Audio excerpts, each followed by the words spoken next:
The barbershop on Clement Street had been there for 31 years, which in the context of that particular neighbourhood meant it had outlasted 3 recessions, 2 rounds of gentrification, and a pandemic, and had done so by being exactly what it had always been. A place where men came to get their hair cut and in the process to exist for 30 minutes in a space that did not require them to be anything other than what they were.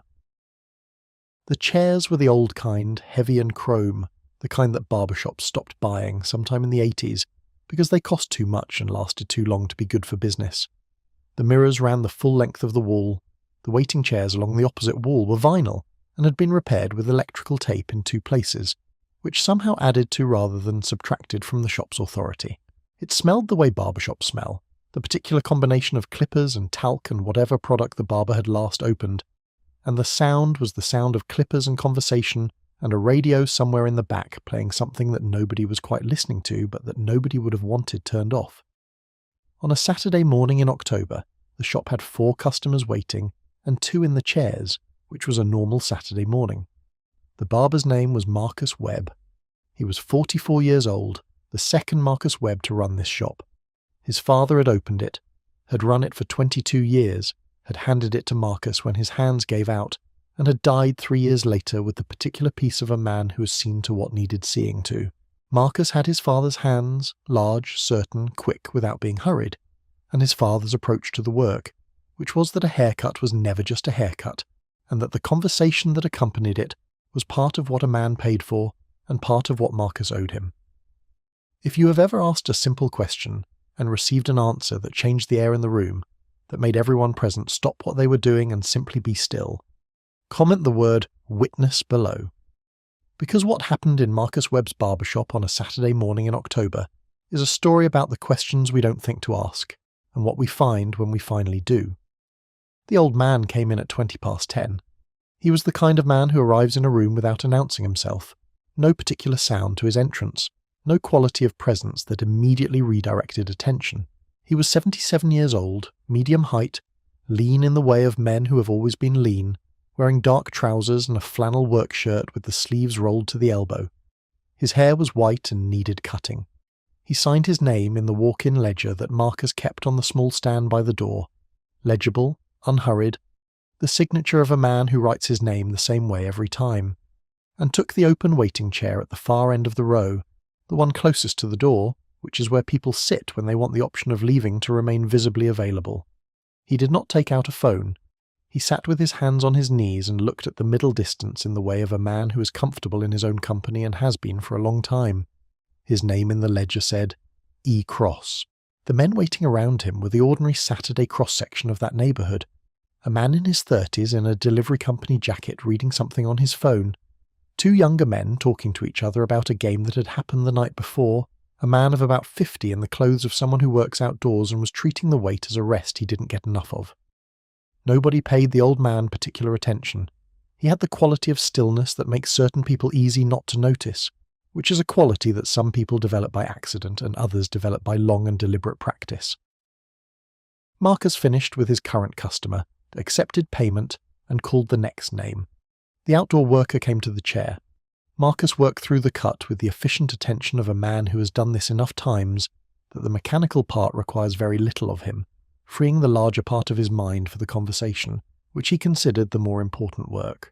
He talked with the outdoor worker about the weather turning and the work slowing, and the particular difficulty of fall in a line of work that depends on the outdoors, and the outdoor worker talked back with the gratitude of someone who has been mostly alone with his thoughts all week and is glad to have somewhere for them to go.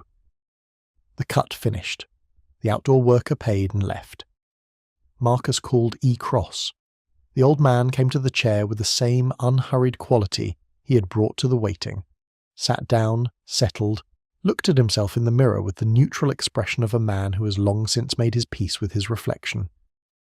Marcus put the cape around him, adjusted the neck strip and ran his comb through the white hair once to get the measure of it. "What are we doing today?" Marcus said.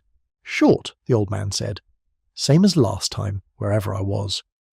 Marcus did not remember him from a previous visit, which was possible given the volume of men who came through on a given Saturday, but took the instruction without debate and began working with the clippers. He talked as he worked, in the way he always talked, not from a script but from attention, following whatever the moment offered. He asked about the weather, got a brief and accurate answer. He asked whether the old man was local, got an affirmative without elaboration. He asked the question he asked everyone, which was how the week had been, and got the answer that the week had been fine, which was the answer most people gave and which Marcus had learned to accept as either the literal truth or a door politely closed, depending on the person. He was working on the back of the neck, clearing the hairline with the detail trimmer, the close work that requires the most precision, when he saw it. It was small, not large enough to be immediately obvious under the hairline at the nape of the neck, but visible now that the hair had been cleared away, a tattoo faded to the blue-grey of old ink, the colour that black tattoos become after enough decades of sun and skin and time. The design was compact, a number, and beside it a symbol that Marcus could not immediately identify. Not a unit insignia that he recognised, not a name, not any of the common veterans' tattoos he saw regularly in this chair. Something specific and unfamiliar. The number was 8. Marcus was not a man who asked questions to fill silence. He asked questions because he was genuinely interested in the answers, which is a different thing entirely and which produces different conversations. He looked at the tattoo for a moment before he spoke. "Mind if I ask about the tattoo?" he said. His tone was the tone he used when he was asking something real. Not making talk, but actually asking. The old man was quiet for a moment, not the quiet of someone deciding whether to answer exactly, more the quiet of someone locating the answer, finding the particular words that will carry the thing correctly. "Go ahead," he said. "The number and the symbol. What's it for?" In the chair to Marcus's left, the other barber, a younger man named Darius who had worked at the shop for 4 years, was in the middle of a cut and a separate conversation, but something in the quality of the brief silence that followed Marcus's question pulled a thread of his attention toward the other chair. In the waiting seats, the 2 young men who had been talking about the game had reached a natural pause. The man in the delivery jacket had set his phone down for some reason he could not have articulated. The attention in the room had shifted without anyone deciding to shift it, the way a room's attention shifts when something is about to be said that warrants it. 8, the old man said. His voice was the same as it had been, quiet even, without particular emphasis. "That's the number of men I brought home alive." Marcus's hands did not stop working. He was a professional, and his hands did not stop for things that happened in the conversation, but the pace of what they were doing changed slightly, slowed, became more deliberate, the way a person moves when they are giving their mind more of what it needs for something that is not the task. "From what?" he asked. And he asked it the way you ask when you genuinely want to know and have understood that you are in the presence of something that has earned a real question. "A mission," the old man said. He paused once.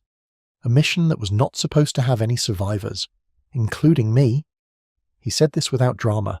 He said it in the tone of a man reporting a fact that has had 40 years to become simply a fact, to lose its raw edges to time and repetition, and the long work of living with it. "There were 11 of us that went in, 8 came out. The tattoo is for the 8.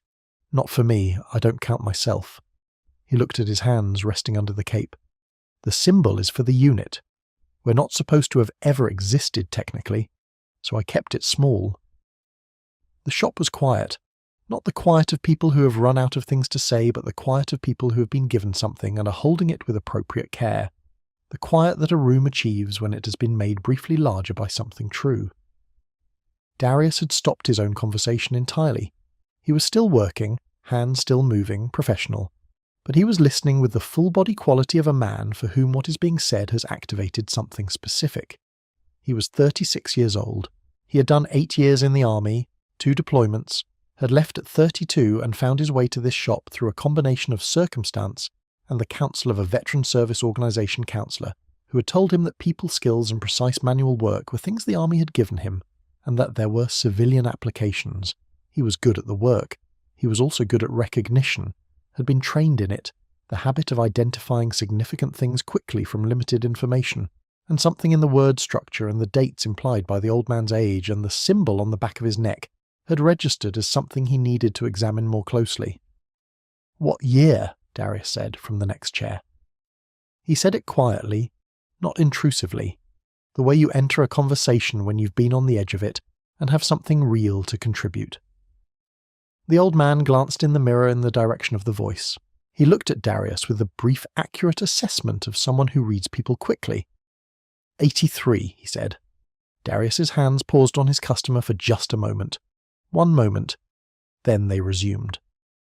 But his expression had done something, had changed in the specific way that expressions change when a piece of information locks into a framework that was already there and completes it. He knew what 1983 meant in the context of a mission with no supposed survivors and a symbol that wasn't publicly recognized.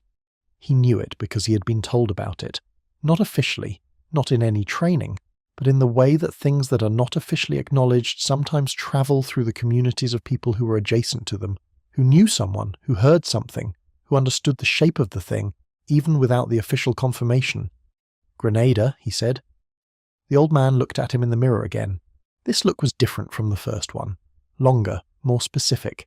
The look of a man registering that the person across the room has said the correct word. "That's correct," he said. Darius finished his customer's cut on autopilot. The hands knew what to do without requiring the mind's full attention, and when he was done he did something he had never done in 4 years at the shop. He removed his barber's apron, set it on the counter, turned to the waiting customers, and said, "Gentlemen, I need 2 minutes." He said it with the particular authority of someone who doesn't ask for things without a reason, and whose reasons are generally worth respecting. The waiting customers looked at each other and nobody objected. He walked to the chair where the old man was sitting. He stood beside it. Marcus had stopped working, had set the trimmer on the counter and stepped back slightly, with the instinct of a man who understands when something is happening that is not about haircuts, and who has the generosity to make room for it. Darius stood beside the chair, and he looked at the old man in the mirror, and the old man looked back. "I need to ask you something," Darius said, "and you don't have to answer." "Go ahead," the old man said. Darius described the symbol, not in a way that identified it to anyone in the room who didn't already know what it was, but in enough specific detail that the old man would understand what Darius was saying he knew, or thought he knew. He described it the way you describe something when you want to demonstrate that you have not just heard a word but understand its content. He named 2 specific characteristics of the insignia that were not publicly documented anywhere that a civilian would encounter. He stopped and waited. The old man was still for a moment. He looked at Darius in the mirror with the expression of a man encountering something unexpected, and processing it with the unhurried accuracy that unexpected things deserve. "Where did you hear that?" he said, not with alarm, with a specific curiosity. "I did 8 years, Darius said. 2 deployments. I knew a man, a warrant officer who had been in that operation as a very young soldier, support role, well away from the action. He described the symbol once. He said that anyone who wore it had been in things that didn't have official names." He paused. "He said he met one of them once, said it was like meeting someone who had come back from somewhere that doesn't exist on any map." He looked at the old man steadily. "I always thought that was the most serious thing I'd ever heard anyone say about another person's service." The shop was very quiet. The man in the delivery jacket had fully set his phone in his jacket pocket. The 2 young men who had been talking about the game were not talking about the game. The customers who had been waiting were simply present in a way they had not been when they came in, oriented toward this chair and this conversation with the full quality of their attention, because there are moments when a room makes a collective decision to be present, and this was one of them. The old man's name was Everett Cross. He had been born in 1947 in a small town in North Carolina and had enlisted in the army at 18 because the alternatives were limited, and because something in him had recognized, without the language to describe it at 18, that he was built for the kind of work that demands the complete version of a person. He had spent 26 years had done things across those 26 years that existed in files with classification levels that had never been fully declassified and that he did not expect to see declassified in his lifetime. He had been in places that didn't have names in the newspapers that covered them, and he had done things in those places that he carried with him in the way you carry things when there is no other place to put them. Inside, down deep, part of the structure now, inseparable from what you are. He had gotten the tattoo in 1984, 1 year after Grenada, in a town in Georgia, at a shop run by a man who did not ask questions, which was the appropriate professional posture for the kind of work he was doing in a shop 2 blocks from a base, where men came in with requirements that were not purely aesthetic. He had sat in the chair and told the man what he wanted, the number and the symbol, small, at the back of the neck, and the man had done it without comment, and Everett had looked at it in the mirror when it was done, and had thought about the 8 men, and about the 3 who had not come home, and about the mission that had not been supposed to produce any of them living, and he had felt, not for the first or the last time, the particular vertiginous quality of the fact of his own survival, that he was here, that he was in a chair looking at a tattoo, that the 3 others were not. He told Marcus some of this. He did not tell all of it. Some of it was not his to tell, belonging to the classification of events that had been assigned to him to keep. But he told enough. He told it in the direct, minimal style of a man for whom the weight of a thing is conveyed by precision rather than elaboration. He described the operation in the terms available to him, the mission parameters, the target, the entry, the point at which the intelligence had proved wrong, and the tactical situation had become what it became. He described the 11 men, and the 8 who came out, and the 3 who did not, and he named the 3 because they had names, and their names deserved to be said in rooms when the opportunity arose, even 40 years later, even in a barbershop on Clement Street. He said the names with the same flat, precise quality he brought to the other facts, which was a form of respect, the refusal to dress the names in emotion that, however genuine, belonged to him rather than to them. The man in the delivery jacket had served. 4 years Marine Corps, had gotten out at 23 and had been out for 9 years now, and the sound of a man saying the names of men who did not come back in that particular tone, flat, precise, respectful, the tone that strips away everything that is not the fact of the person, moved through him in the specific way that such things move through people who have stood at formations and heard names called that did not produce a present. He did not say anything. He did not need to.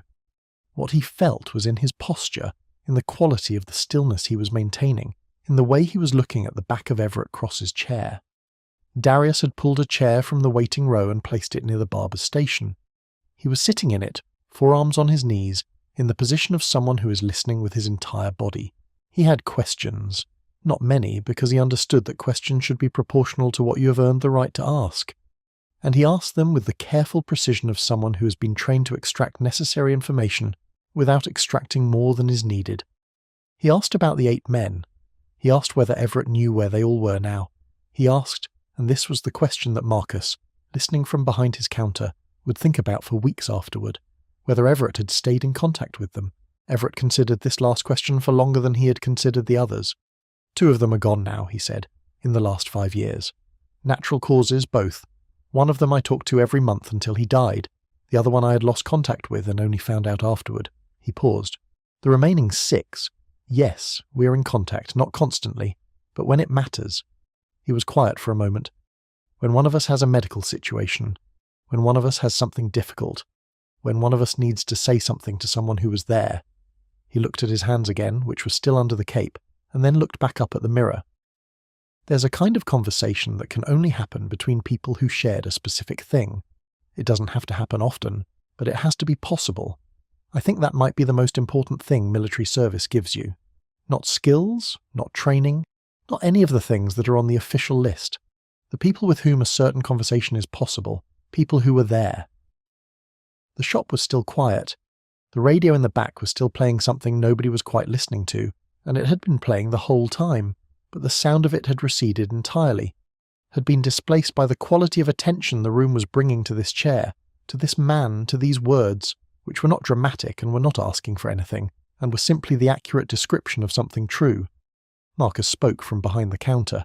He had been quiet for a while, which was unusual for him in his own shop, but which had felt like the right thing, had felt like what was called for, the restraint of a man who understands that his role in a given moment is sometimes to create and maintain the conditions for something to happen rather than to be the thing that happens. "How long have you been carrying this?" he said. "The story of the 8. How long has it been just yours?" Everett looked at him in the mirror. He thought about the question, gave it the consideration it deserved, which was significant, because it was the kind of question that seems simple and reaches into places that are not simple. "It was never fully mine," he said. "It belongs to the 8, and to the 3. I'm just the one who's still here to hold it." He paused. "But the answer to what you're actually asking is, a long time. I don't talk about it generally. You're the first person who's asked about the tattoo. In 40 years, you're the first one."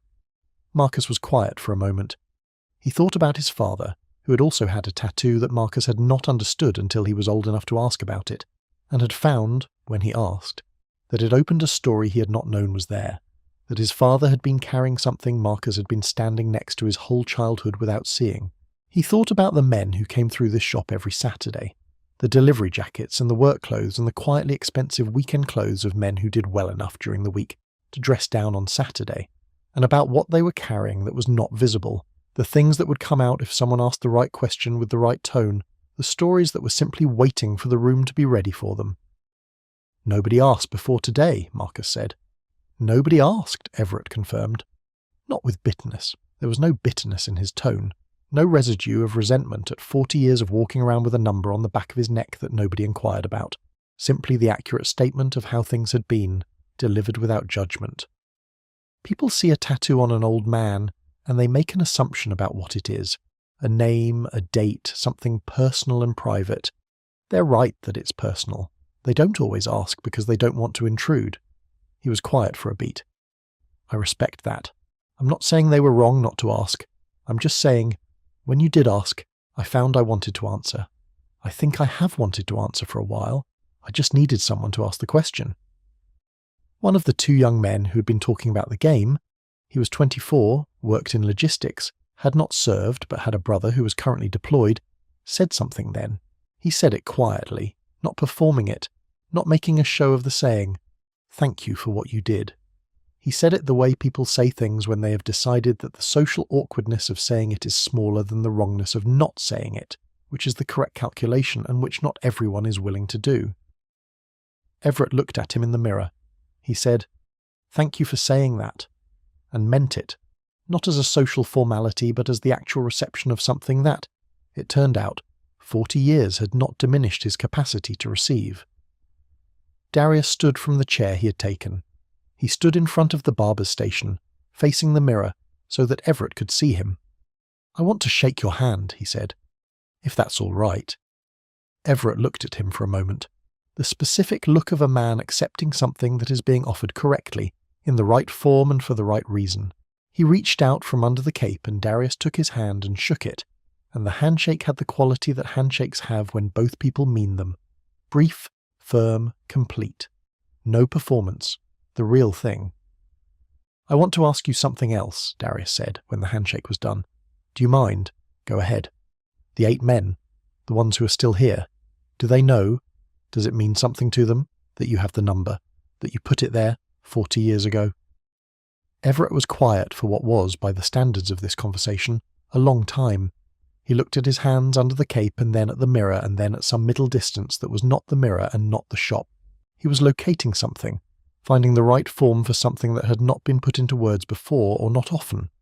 "I told them," he said finally, "when I got it. I told each of them, by phone, that I had done it, because I wanted them to know it existed, that there was a number somewhere in the world that stood for the fact of them coming home, that I had put it somewhere I couldn't remove it." He paused. 2 of them cried, on the phone, men who had been in the same operation I was in, men who had done things that I don't have the words for, and they cried on the phone, a 30-second phone call, and they cried. He was quiet again. "I don't know what that means. Exactly. I've thought about it for 40 years and I still don't have the precise answer, but I think it means that being counted matters, being recorded, having someone put something somewhere permanent that says you were there and you came back and it meant something that you did." He looked up at the mirror again. "The number is not for me, it's for them. It's my way of saying, every day on my own body in a place I can't see without a mirror, that they existed and that it mattered and that I remember." The room held this. Nobody spoke for a moment. The radio in the back continued its faint indistinction. Outside, Clement Street conducted its ordinary Saturday business, cars passing, someone's dog, the sound of another shop's door. And inside Marcus Webb's barbershop, the ordinary Saturday had become something else, had become the kind of morning that the people present would describe to other people later, some of them immediately and some of them years later, in the way that certain mornings attach themselves to you and don't let go. Marcus came back to the chair. He picked up the detail trimmer. He finished the work he had been doing on the back of Everett's neck, the clean line of the hairline, working with the particular care of a man who understands that he is completing something that has acquired additional significance and that deserves to be done exactly right. He worked in silence for a moment, and then he said, "My father had a tattoo inside his left forearm. I grew up seeing it and never asked about it until I was 32. He died when I was 35, and he told me, in those 3 years, he told me more about who he was than in the previous 32 combined, just because I finally asked." He set the trimmer down and reached for the neck brush, clearing the fine hair from Everett's collar and neck. He worked around the tattoo with the same care he would have brought to anything irreplaceable. "I think about that a lot," he said. "How many years I walked past something without seeing it. How simple the question was when I finally asked it. How much it gave both of us, as him and me, that I did." He removed the cape from Everett's shoulders with the snap and fold motion of long practice. He turned the chair so that Everett could see the back of his neck in the hand mirror, the hairline clean and precise, the tattoo in its original position, the 8, and the symbol, blue-grey and faded and exactly what it was. Everett looked at it for a moment. He looked at it the way you look at something that is both very old and still completely current, still true in the same way it was true on the day it was made. He nodded once, which was his version of the complete approval he felt. He reached into his pocket for his wallet. Marcus put his hand on the back of the chair, not on Everett's shoulder, but on the chair. The gesture of a man establishing something without physical imposition. "No," he said. Everett looked at him. "Not today," Marcus said. He said it the way his father had taught him to say things that were decided, without apology and without drama, simply as the statement of something that was true and was not subject to negotiation. "This one's on me." Everett held the wallet for a moment. He looked at Marcus with the expression of a man deciding whether to accept something gracefully or to insist on a form of transaction that would satisfy his own sense of proportion. He made the correct decision, which was the graceful one. He put the wallet back. "Thank you," he said. "Thank you," Marcus said, and meant it in the full dimension, for sitting in this chair, for answering the question, for the 40 years and the 8 men and the number in the ink at the back of the neck that nobody had asked about and that, when asked about today, had given an entire room of strangers something they had not known they needed. Everett stood from the chair. He was in no hurry. He looked around the shop, at Marcus behind the counter, at Darius who had put his apron back on and was preparing for his next customer, at the 2 young men and the delivery jacket man and the others in the waiting chairs who had all, in one way and another, been present for something. He did not say anything to the room. He didn't need to. The having been present was the thing, and all of them had been present, and that was sufficient. He walked to the door. He had his hand on the handle when Darius spoke once more. "Mr. Cross," he said. Everett turned. Darius stood at his station. He was not a man who was given to speeches or to the explicit statement of things that could be left implicit, but there are moments when leaving something implicit is a failure of the situation, when the thing that needs to be said in words. "There's a lot of us who came after you," he said, "who went to places because people like you went to places first, who came home because of things that happened before we got there. I know you weren't doing it for us.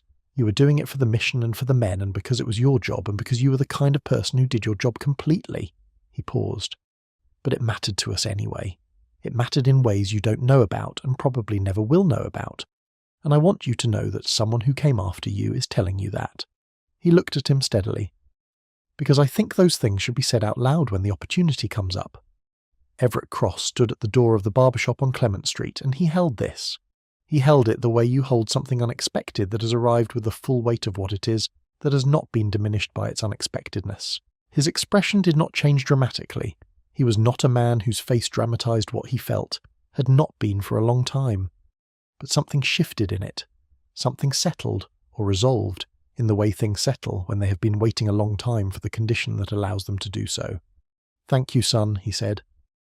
The word son in this context carried no condescension and no distance.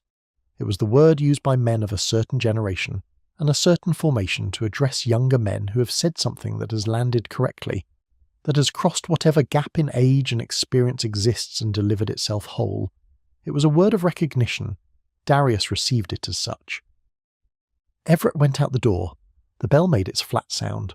Through the window he could be seen walking up Clement Street with the same unhurried deliberateness with which he had arrived. Not slow, not old in any diminished sense, but measured, each step placed with the precision of someone who has been places where placing your steps with precision was the difference between outcomes. He turned the corner and was gone. The shop was quiet for another moment after he left. Then Marcus said something, not to anyone in particular, said it to the room in the way of a man thinking aloud in a space where thinking aloud is permitted. 40 years, he said. 40 years since somebody asked. Nobody answered immediately. The delivery jacket man said after a pause, "I'm going to go home and call my grandfather." He said it as a simple statement of intention, without further elaboration. He stood up from his waiting chair and went to the ledger and crossed his name off and went out the door. The bell made its sound. The two young men who had been talking about the game exchanged a look that contained between them something that would not require words then or later, but that both of them would carry. The specific recalibration of scale that happens when you have been in the presence of something that dwarfs the ordinary measurements you arrived with. The game and the weekend and the comfortable smallness of a Saturday that does not ask you for anything. One of them said, quietly to the other, "Makes you think." And the other one said, "Yeah." And that was enough. Marcus stood behind his counter. He called the next name. He put the cape on the next man in his chair and picked up his comb and began the work. But something had changed in the room, not in any way that would be obvious to someone who walked in off the street now, not in anything that would appear in a photograph, but in the quality of the attention, in the weight of the ordinary Saturday. It had been made heavier and more significant by what had happened in it, by what a single question had opened, and that weight stayed in it for the rest of the day. That evening Marcus sat in the shop after the last customer had gone. He sat in one of the barber chairs, not his father's chair, the other one, the one that had always been the second chair, and he looked at the mirror and at the reflection of the shop in it, and at the ledger on the stand by the door where the name E. Cross was written in a hand that was legible and unhurried. He thought about the 8. He thought about the 3. He thought about a man carrying a number on the back of his neck for 40 years in a place he couldn't see without a mirror, and about what it meant to carry something on your body that was not for you, but for the people it stood for. The permanent record of a fact that mattered regardless of whether anyone asked about it.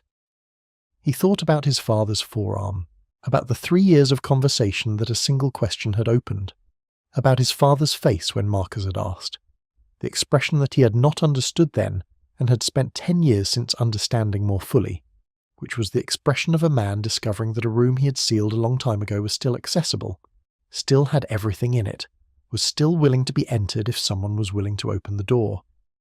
He thought about how many people walked through his shop in a year, how many of them were carrying things in places that weren't immediately visible, how many of those things were waiting, had been waiting, some of them for a very long time, for the right question asked in the right tone in a room that was ready for the answer. He thought about the simplicity of asking, about how little it cost to say, "I see something. Can you tell me what it means?" About what it gives both the asker and the person asked, the teller and the listener, the keeper and the witness, when the question is real and the answer is given room to be what it is. He locked the shop at 8 o'clock and walked to his car. The October night was clear, the temperature dropping with the particular abruptness of fall evenings, the kind of cold that arrives while you're not looking. He sat in the car for a moment before starting it. He took out his phone. He found the contact for his uncle, his father's youngest brother, 80 years old, a man who had served in Vietnam and who Marcus called on holidays and occasionally in between, but not as often as he should, not with the frequency that the fact of his uncle's age and the arithmetic of remaining time warranted. He called. His uncle answered on the second ring with the surprise that older people sometimes have when a call comes outside the expected window, the slight disorientation of something arriving when it wasn't specifically awaited. "Marcus," he said, "everything all right?" "Everything's fine," Marcus said. I wanted to call. I wanted to ask you something." "Ask," his uncle said. Marcus asked. He asked about the service, about the specific thing his uncle had told him once and not again, the thing Marcus had listened to at 15 and not asked about, and had meant to ask about for 25 years.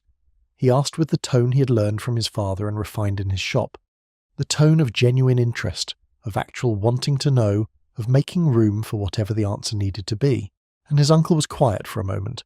The same kind of quiet that Everett Cross had produced in the barbershop on Clement Street, the quiet of someone locating the words for something that has been waiting for the question. And then his uncle began to speak, and Marcus listened.